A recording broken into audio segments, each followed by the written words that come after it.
ফাল ইমামুল আযম, আমি একটা পরিবারের বাবা, আমার দুইটা ছেলে দুইটা মেয়ে, একজন স্ত্রী, বৃদ্ধ বাবা মা, ওরার দায়িত্বশীল আমি।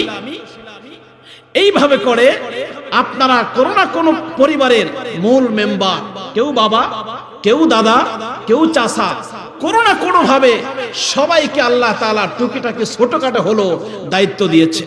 দেন নাই কি বাসান? ভাবার কোনো সুযোগ নাই। দায়িত্ব দিয়েছে প্রধানমন্ত্রীকে, প্রধানমন্ত্রী জবাব দিবে আমার সমস্যা কি। মন্ত্রীকে দায়িত্ব দিয়েছেন, এমপিকে দায়িত্ব দিয়েছেন, মেম্বার চেয়ারম্যানকে দায়িত্ব দিয়েছেন, আমার সমস্যা কি। বিষয়টা এরকম নয়। আল্লাহর হাবিব বলেন, আলা কুল্লুকুম রাঈন, তোমাদের মধ্যে প্রত্যেকেই দায়িত্বশীল, ওয়া কুল্লুকুম মাসউলুন আন রাইয়াতি, সেই দায়িত্ব সম্পর্কে আল্লাহ কিয়ামতের দিন সবাইকে জিজ্ঞেস করবে। সুবহানাল্লাহ পড়েন।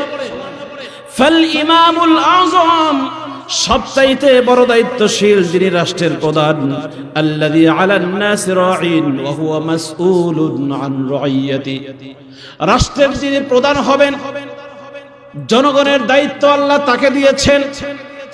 জনগণের কোথায় কোন সমস্যা, জনগণের কোথায় কোন অবজেকশন, সব কিছুর জবাবদিহিতা রাষ্ট্রের যিনি প্রধান হবেন আল্লাহর কাছে তাকে জবাবদিহিতা করতে হবে। ঠিক কিনা বলেন? আল্লাহ কাউকে ছেড়ে দিবেন না, সবাইকে শতভাগ সব কিছুর জন্য জবাবদিহিতার মুখোমুখি হতে হবে।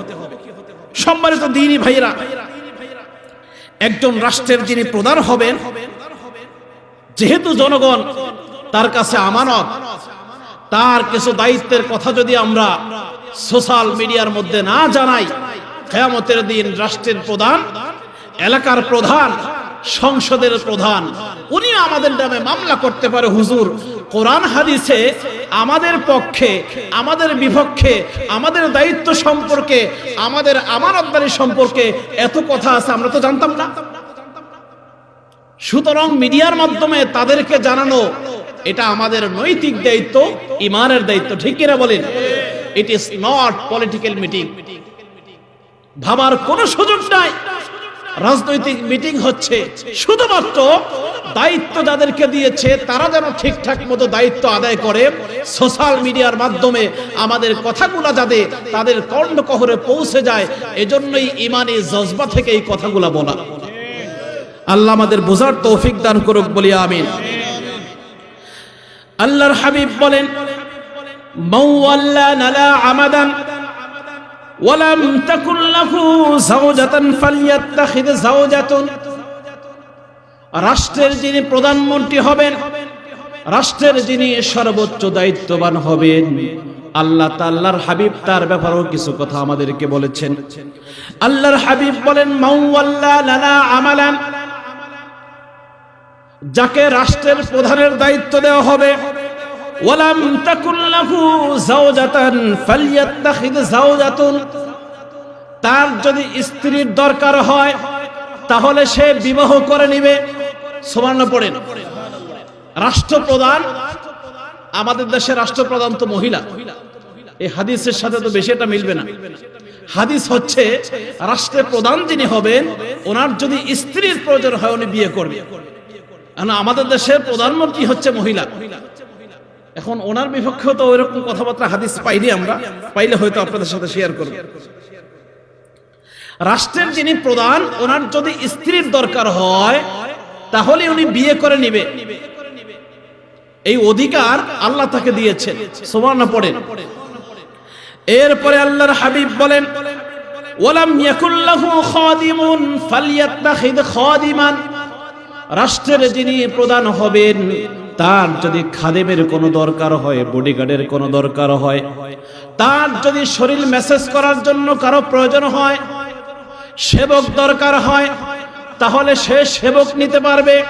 ইসলাম তাকে সেই অধিকার দিয়েছে। সুবহানাল্লাহ পড়েন।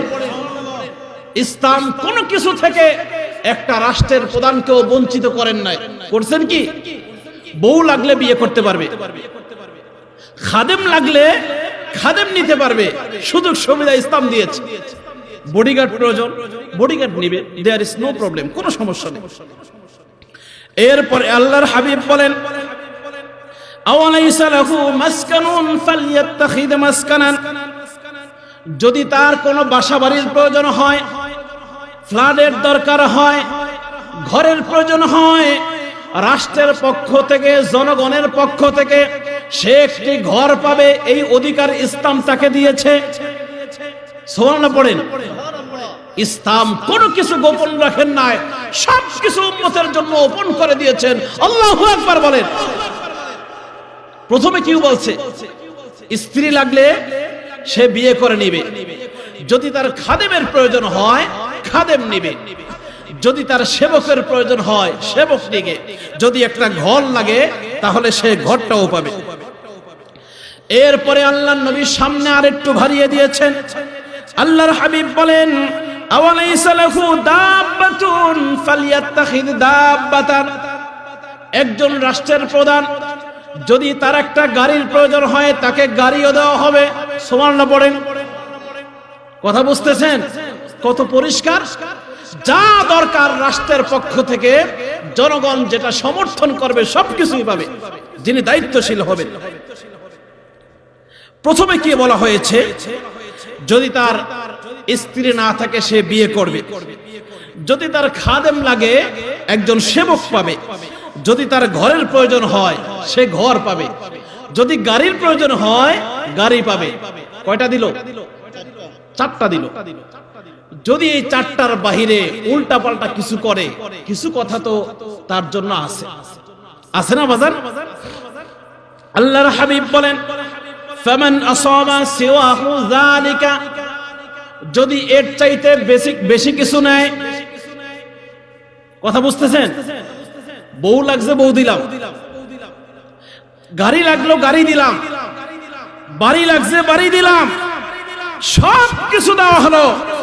এরপরেও যদি কোনো কিছু জনগণের কাছ থেকে জুলুম করে নেয়, ফাহুয়া গালিন আও সারিকুন, আল্লাহ রাসূল বলেছেন তাহলে সেই লোকটা জনগণের সাথে প্রতারণা করেছে, খেয়ানত করেছে, এবং সে হচ্ছে পৃথিবীর মধ্যে সবচাইতে নিকৃষ্ট চোর। সবকিছু দেওয়া হয়েছে না?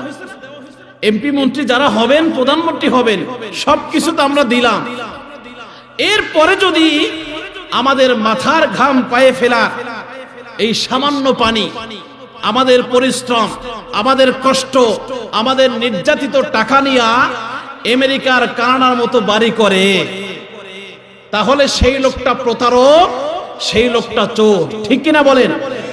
এটা কি আমার কথা নাকি রসুলের কথা? রসুল এইভাবে সিস্টেম বন্টন করছে, তোমাকে যা দেওয়া হয়েছে তুমি তাই নাও, এর বেশি যদি কিছু নাও তাহলে খেয়ানত করেছো, তাহলে তুমি চোর। কিয়ামতের দিন চোরের বিচারও আল্লাহর কাছে হওয়া লাগবে। ঠিক কিনা বলেন? এ জাতি এরকম খেয়ানত করতে করতে, ওই যে যেটা বলেছিলাম, ইদা উসিদাল আম ইলা গায়রি আহলিহি ফান্তাজিরিস সাআ, মূর্খ মানুষের কাছে, অশিক্ষিত মানুষের কাছে যখন আমরা দায়িত্ব দিয়ে দিচ্ছি, এরকম তারা যখন সমাজ, রাষ্ট্র, আমাদের কালচার, এই সব কিছুকে পরিচালনা করবে, এই খেয়ানত হতে হতে একটা জাতি আস্তে আস্তে তিল তিল করে ধ্বংসের পথে চলে যাবে। কথা ঠিক কিনা বাজান?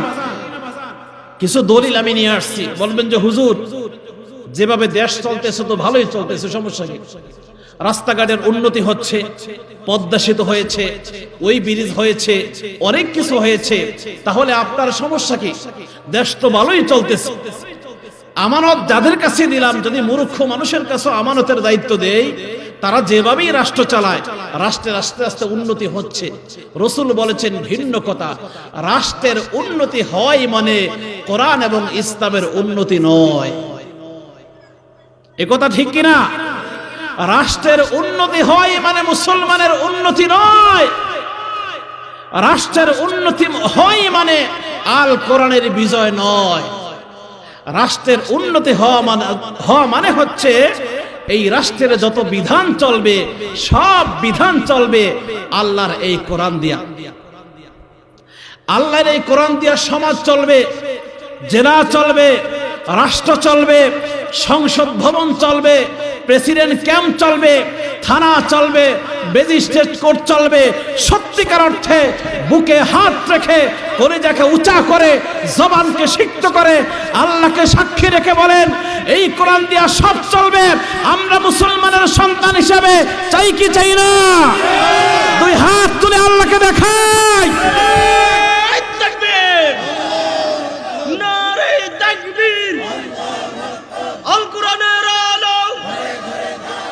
সংসদে চলো,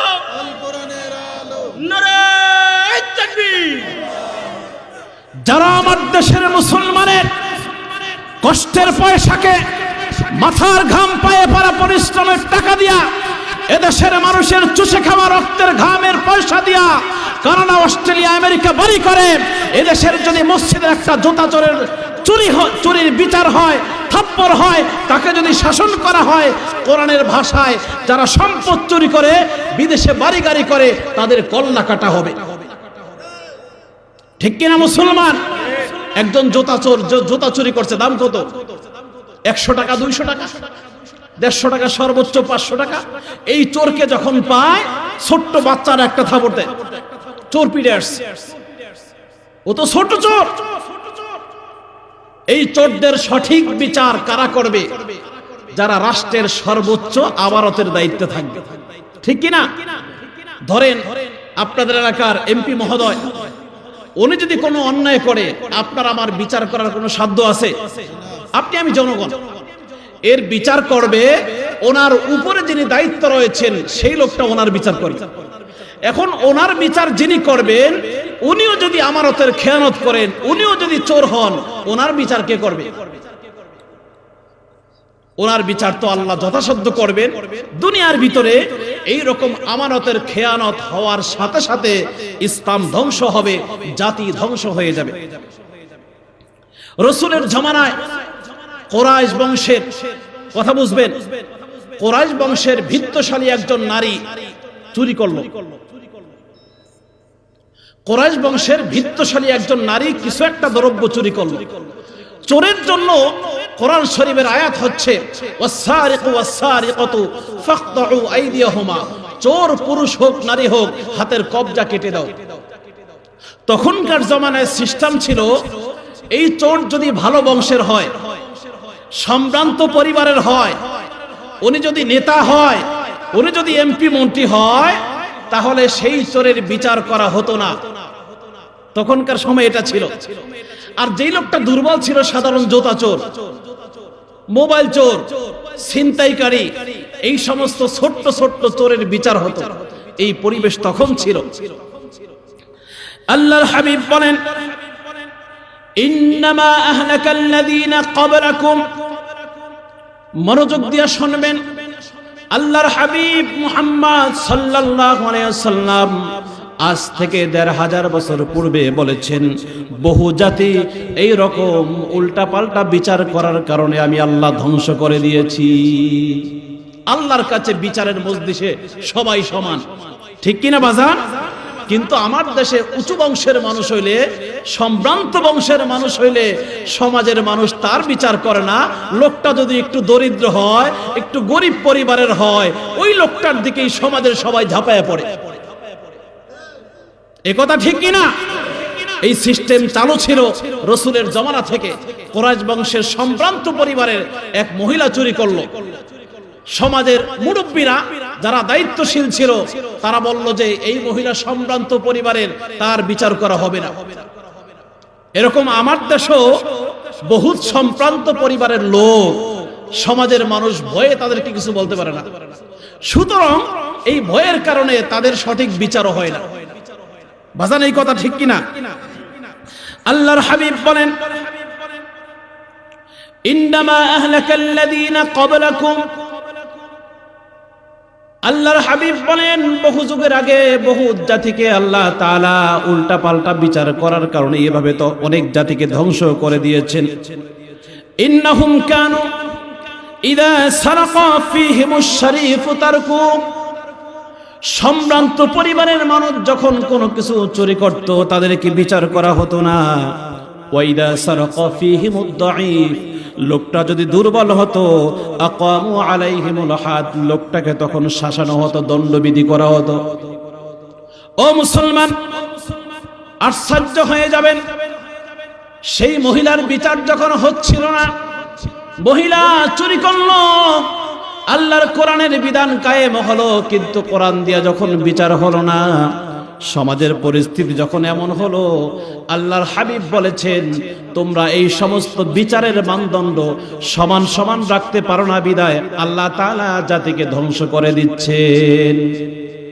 ও মুসলমান, আমি আপনাদের কাছে বলতে চাই, রাসূলের জামানায় যে পরিস্থিতি ছিল, সেই পরিস্থিতি যদি এখনো হয়, আল্লাহর হাবিব বলেছেন বহু জাতিকে আমি ধ্বংস করে দিয়েছি। আমার কাছে মনে হয় বর্তমান বাংলাদেশ সহ যেই সমস্ত বড় বড় উঁচু উঁচু সম্ভ্রান্ত পরিবারের মানুষের বংশের মানুষের হাজার হাজার কোটি কোটি টাকা লুটপাটের বিচার হয় না, গরিব মানুষের বিচার হয়। যেইভাবে আল্লাহ তাদেরকে ধ্বংস করে দিয়েছেন, আমাদেরও ধ্বংস খুব কাছাকাছি চলে আসছে, তার মধ্যে কোনো সন্দেহ নাই। আমরাও ধ্বংস হয়ে যাব। আল্লাহর রাসূল বলেন, লাউ আন্না ফাতিমাতু বিনতে মুহাম্মদ, যেই মহিলা সম্ভ্রান্ত পরিবারের, তার সম্ভ্রান্ত পরিবারের মহিলা হিসাবে তার বিচার করা হলো না, সেই জায়গায় যদি আমি মুহাম্মাদের কন্যা ফাতেমাও থাকতো, অবস্থা কেমন হতো? সারাকাত। আল্লাহর নবী বলেন, যেই মহিলার সঠিক বিচার করা হলো না, সম্ভ্রান্ত পরিবারের মানুষ, মক্কার মানুষের ভিতরে সবচাইতে সম্ভ্রান্ত, সবচাইতে দামি মানুষ ছিলেন আমার আপনার নবী, নবী মুহাম্মদ সাল্লাল্লাহু আলাইহি ওয়াসাল্লাম। রাসূলের উপরে সম্ভ্রান্ত কেউ নাই, দামি মানুষ নাই। আল্লাহর হাবিব বলেন, যদি আমার কন্যা ফাতেমাও চুরি করত, কথা বুঝতেছেন? রাসূলের কন্যা ফাতেমাও যদি চুরি করত, রাসূল বলেন লাকাতাতু ইয়াদাহা, সেই মহিলার বিচার করা হয় না, সম্ভ্রান্ত পরিবারের মহিলা বিদায় আমি রাসূল বললাম, আমার কন্যা সন্তান ফাতেমাও যদি সেই জায়গা চুরির আসামির কাঠগড়ায় দাঁড়াতো, আমি রাসূল আমার কন্যার দুইটা হাত কেটে দিতাম। আল্লাহু আকবার বলেন। বিচার কাকে বলে, আমানতদারি কাকে বলে, রাসূল এবং সাহাবায়ে কেরাম উম্মতে মুহাম্মাদের জন্য শিক্ষা দিয়েছেন। ও মুসলমান, যদি সে আদর্শের আদর্শবান আমরা হতে না পারি, আমাদের এই জাতি, এই দেশ অচিরেই ধ্বংস হয়ে যাবে, যেইভাবে পূর্বের জাতিকে আমানতের খেয়ানত করার কারণে আল্লাহ ধ্বংস করে দিয়েছে। সম্মানিত দিনী ভাইরা, যারা আমানতের খেয়ানত করবে, দায়িত্ব সঠিকভাবে আদায় করবে না, তাদের পরিস্থিতি কেমন হবে, পরকালে তারা কোথায় যাবে? আল্লাহর হাবিব বলেন, মা মিন ওয়ালিয়াতি রাইয়াতিন মিনাল মুসলিমিন, মুসলমানের ভিতরে যাকে আল্লাহ দায়িত্ব দিয়েছেন, দায়িত্ব যদি ঠিকঠাক মতো আদায় করতে না পারে, ওয়া হুয়া গাশুল লাহুম ইল্লা হারামাল্লাহু আলাইহিল জান্নাহ। এই হাদিস শোনার পরে আমার যেদিন এটা পড়লাম, আমার শরীরের পশমগুলা লোমগুলা দাঁড়িয়ে গেছে। যাকে আল্লাহ যেই দায়িত্ব দিয়েছেন, ওই দায়িত্ব যদি ঠিকঠাক মতো আদায় করতে না পারে, জনগণের সাথে প্রতারণা করে, তাহলে তার জন্য আল্লাহর জান্নাতকে আল্লাহ হারাম করে দিয়েছেন, ঠিকানা জাহান্নাম। বাজান, ঠিকানা কোথায়? জাহান্নাম। এই জাহান্নামে ইচ্ছা করে কেউ যেতে চাইবে? কেউ যেতে চাইবে না, কিন্তু ইচ্ছা করে আমরা দায়িত্ব নিয়া, মানুষের মাথার উপর পিস্তল ঠেকাইয়া, এইভাবে দায়িত্ব নিয়া, তারপরে মুসলমান না বুঝার কারণে আমরা জাহান্নামের আসামি হতে চাই। আল্লাহ আমাদের সহি বুঝ দান করুক, বলি আমিন। সম্মানিত দিনী ভাইয়েরা, সেই দায়িত্বের আদায় করতে গিয়া কিছু দায়িত্ব আজকে আমার ঘাড়েও পড়েছে। এখানে আমাকে আজকের এই প্রোগ্রামে আমন্ত্রণ করা হয়েছে, সুদূর ঢাকা থেকে আসলাম। আসার পরে দায়িত্ব শুরু আপনাদের সামনে। আমি যদি কোনো কিছু দিতে না পারি, আল্লাহ কিয়ামতের দিন আমাকেও জিজ্ঞেস করবেন কিনা? আমাকেও জিজ্ঞেস করবেন না?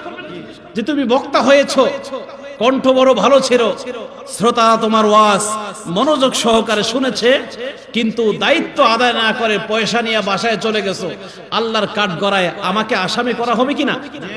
সুতরাং দায়িত্বের জায়গা থেকে কিছু কথা আপনাদেরকে বলে দিচ্ছি।